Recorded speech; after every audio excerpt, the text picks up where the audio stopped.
আসসালামু আলাইকুম। আমাদের আজকে একটি অঙ্ক হচ্ছে 16 এবং 60 এবং 25 16 এবং 25 ভেদাঙ্ক বিশিষ্ট দুটি পরিমিত বিন্যাসকৃত তথ্য সমগ্রক হতে 9 এবং 12 আয়তনের দুইটি নমুনা নেওয়া হলো। নমুনার ভেদাঙ্কগুলো যদি 20 এবং 8 হয় তবে 1 নম্বর অঙ্কটি হচ্ছে 0.05 মানে 5% তাৎপর্যের মাত্রায় দ্বিতীয় নমুনার চেয়ে প্রথম নমুনার ভেদাঙ্ক যথেষ্ট বড় কিনা যাচাই করো। তাহলে আমাদের এখান থেকে প্রশ্নে তোমরা দেখতে পাচ্ছ যে এখানে ভেদাঙ্ক দেওয়া রয়েছে এবং এখানে প্রশ্নে আমাদের ভেদাঙ্ক দেওয়া আছে এবং ভেদাঙ্কটি সমগ্রকের ভেদাঙ্ক দেওয়া আছে এবং নমুনার ভেদাঙ্ক দেওয়া আছে। আমাদের প্রথমে যে তথ্যটা রয়েছে 16 এবং 25, সেখানে দেখো কি সমগ্রকের তথ্য উল্লেখ করা আছে। সমগ্রকের তথ্য হতে নমুনা নেওয়া হয়েছে কি 9 এবং 12। তাহলে আমরা এই 16 এবং 25 এটা হচ্ছে কি সমগ্রকের ভেদাঙ্ক। তাহলে আমরা কি সিগমা 1 মানে প্রথম ভেদাঙ্ককে আমরা কি সিগমা 1, সমগ্রকের ভেদাঙ্ককে আমরা কি সিগমা দ্বারা প্রকাশ করব। এটা খেয়াল রাখতে হবে। সিগমা 1 স্কয়ার সমান 16 এবং সিগমা 2 সমান হচ্ছে 25 এবং নমুনা বলা আছে। নমুনার মানে সমগ্র থেকে কিছু অংশ নেওয়া মানেই হচ্ছে কি নমুনা। নমুনার আকার হচ্ছে প্রথম যে নমুনা নেওয়া হয়েছে সেখানে 9, n1 মানে 9, আর দ্বিতীয় নমুনা হচ্ছে কি n2 12। আর এই নমুনাগুলো দিয়ে আবার কি ভেদাঙ্কের মান নির্ণয় করা হয়েছে। তাহলে আমরা সেগুলোকে বলবো কি নমুনার ভেদাঙ্ক। দেখো s1 স্কয়ার সমান 20, s2 স্কয়ার সমান কি 8। তাহলে এটা হচ্ছে নমুনার ভেদাঙ্ক এবং এটা হচ্ছে নমুনার আকার, এটা হচ্ছে সমগ্রকের ভেদাঙ্ক। তাহলে আমাদের যে প্রশ্নে সমগ্রকের ভেদাঙ্ক, নমুনার ভেদাঙ্ক এবং নমুনার আকার এগুলো উল্লেখ থাকবে সেগুলো আমরা কি এফ টেস্টের এই সূত্র দিয়ে সমাধান করতে হবে। n1 s1 square n1 by n1 minus n1 minus 1 sigma 1 square. এটা হচ্ছে লবের একটা ভগ্নাংশ আকারে লিখতে হবে এবং নিচে অংশটাও কি অপর আর একটি রূপ হবে n2 s2 square n2 minus 1 sigma 1 sigma 2 square গুণ আকারে। তাহলে আমরা এই সূত্রে সমাধান করব এবং আমাদের প্রশ্নটি বলা আছে দ্বিতীয় নমুনার চেয়ে প্রথম নমুনা মানে দ্বিতীয় নমুনার চেয়ে প্রথম নমুনার ভেদাঙ্ক যথেষ্ট বড় কিনা যাচাই করতে। বড় কিনা বললে কি আমাদের গ্রেটার দেন চিহ্ন আনতে হয়। তাহলে আমাদের বলেছে কি দ্বিতীয় নমুনার চেয়ে প্রথম নমুনা যথেষ্ট বড় কিনা। দ্বিতীয় নমুনার চেয়ে তাহলে মানে কি দ্বিতীয় নমুনার চেয়ে প্রথম নমুনা বড় কিনা। বড় মানে গ্রেটার দেন চিহ্ন, অধিক কিনা তাও বড় চিহ্ন, গ্রেটার দেন চিহ্ন দিতে হয়। তাহলে আমাদের এটা যদি গ্রেটার দেন চিহ্ন হয় তাহলে অবশ্যই কি এটা বড় নয় বা তার সমান হবে, সমান বা বড় নয়। তাহলে আমরা কি সিগমা 1 এটা নাস্তিক কল্পনায়। তাহলে আমাদের প্রশ্নে যেটা উল্লেখ করছে সেইটাকে আমরা এইসে মানে বিকল্প কল্পনায় দিব, আর যেটা প্রশ্নের দিবে তার বিপরীতটা হচ্ছে কি এইস নট নাস্তিক কল্পনায় আমরা ধরে নিব। এই জন্য আমরা কি ধরি এইস নট সমান সিগমা 1 স্কয়ার সমান সিগমা 2 স্কয়ার। এটা বড় নয় মানে কি দ্বিতীয় নমুনার চেয়ে প্রথম নমুনার ভেদাঙ্ক বড় নয়। আর এখানে এইস এ দ্বারা বোঝানো হয়েছে sigma 1 square greater than sigma 2 square. এটা হচ্ছে দ্বিতীয় নমুনার চেয়ে প্রথম নমুনার ভেদাঙ্ক যথেষ্ট বড়। তাহলে আমরা আগেই বললাম যে এফ টেস্টের এই তথ্য যেখানে সমগ্রকের ভেদাঙ্ক, যেখানে নমুনার আকার এবং নমুনার ভেদাঙ্ক থাকবে তখন এফ টেস্টের আমাদের এই সূত্রের সাহায্যে সমাধান করতে হবে।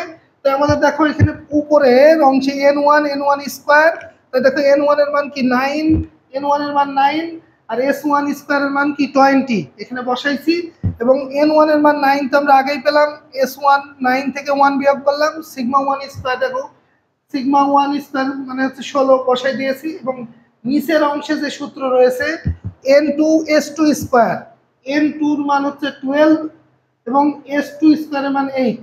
দেখো 12 ইনটু 8 আর আমাদের ভেদাঙ্কের মান ছিল 25, n2 এর মান 12। দেখো কি এই n2 এর মান হচ্ছে কি 12 আর 1, 12 মাইনাস 1 আর সিগমা 2 স্কয়ার মানে হচ্ছে কি ভেদাঙ্কের মান 25। তাহলে আমাদের 9 আর 20 গুণ করলে কি 128 আর 9 থেকে 1 বিয়োগ করলে 8, 8 গুণ 16 গুণ করলে 128 হয়। আর এখানে কি 12 আর 8 গুণ করলে 96, 8 12 8 12 96, 12 কে বিয়োগ করলে 11, 11 থেকে কি 25 গুণ করলে 275 হয়। আর এখানে 180/128 কে ভাগ করলে 1.41 পেয়ে যাচ্ছি। 96 কে 275 দ্বারা ভাগ করলে 0.35 পাচ্ছি। 1.41 কে 0.35 দ্বারা গুণ করলে 4.03 পেয়ে যাচ্ছে, যা আমাদের সূত্রের সাহায্যে যেটা নির্ণয় করব সেটা দ্বারা আমরা কি এফ এর নির্ণীত মান পাচ্ছি। এফ এর নির্ণীত মান, এখন এফ যাচাই নির্ণীত মান আমরা পেয়ে গেছি। তাই আমাদের প্রশ্নে বলা আছে যে তাৎপর্যের স্তর আলফা সমান 0.05 মান, 0.05 নিলাম। এবং স্বাধীনতার মাত্রাটা আমাদের বের করতে হলে কি V1 সমান N1-1। দেখো V1 স্বাধীনতার মাত্রাকে আমরা ভি দ্বারা প্রকাশ করি, তাই আমাদের এখানে নমুনার তথ্য রয়েছে N1 এবং N2। তাই V1 সমান হচ্ছে কি N1-1, 9-1, 8। আর V2 হচ্ছে কি N2-1 সমান 12-1, 11। তাহলে আমাদের এবার তাত্ত্বিক মানটা কিভাবে পাচ্ছি আমরা সেটা তোমাদেরকে দেখাই দিচ্ছি। আমাদের তাত্ত্বিক মানটা রয়েছে, আমাদের যে টেবিল মান কিভাবে বের করছি তোমরা এটা অবগত হয়ে যাও, আমি ক্লিয়ার করে দিচ্ছি। দেখো আমাদের যে টেবিল মানটি রয়েছে সেই টেবিল মানে আমি তোমাদের নিয়ে যাচ্ছি।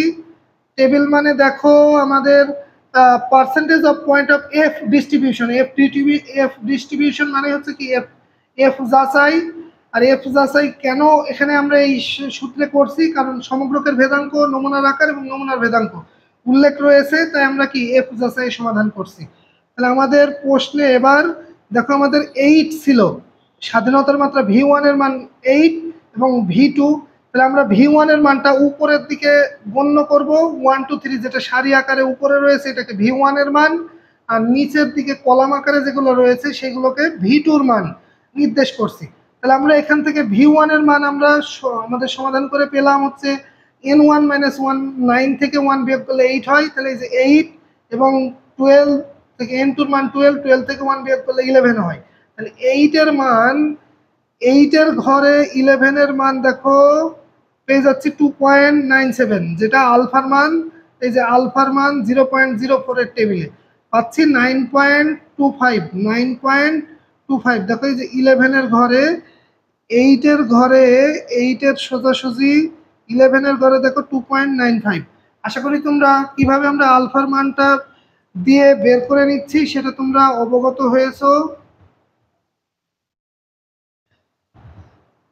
আমরা যে এফ এর তাত্ত্বিক মান যে 2.95 পেলাম, এটা তোমরা বুঝতে পেরেছো যে V1 এর মান 0.05 এফ যাচাইয়ের ঘরে উপরের মান ধরে আর V1টা কলাম আকারে ধরে আমরা এফ যাচাইয়ের তাত্ত্বিক মান নির্ণয় করলাম। দেখো মন্তব্যের সময় আমরা আসছি, মন্তব্য হচ্ছে F1 মানে এফ এর তাত্ত্বিক মান, এফ এর আমাদের হচ্ছে এফ এর নির্ণীত মান পেয়েছি কত 4.03, আর এখানে তাত্ত্বিক মান পেয়েছি 2.95, 2.95। তো আমরা বলতে পারি এফ এর নির্ণীত মান উহার তাত্ত্বিক মান অপেক্ষা কি বড়। দেখো নির্ণীত মান বড় আর তাত্ত্বিক মান ছোট।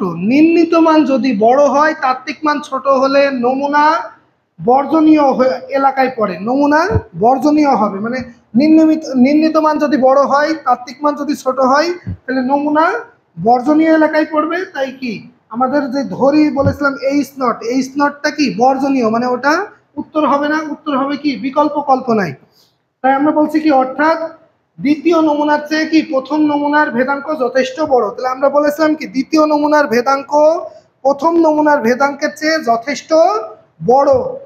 তাই আমাদের এটা উত্তর হয়ে গেল। আর আমাদের যদি ক্লাস ভালো লেগে থাকে তোমরা আমার নাম্বার 01939731700 এই নাম্বারে যোগাযোগ করতে পারো। কুষ্টিয়া সরকারি কলেজের সামনে।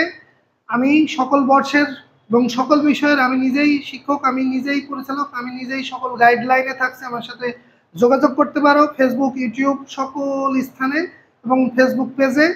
এবং আর আমাদের ক্লাস যাচাই করতে চাইলে তৌফিক ইকোনমিক টিচিং হোম এই নামটাই ইউটিউব চ্যানেলে আমাদের বিভিন্ন বর্ষের ক্লাস পেয়ে যাবে।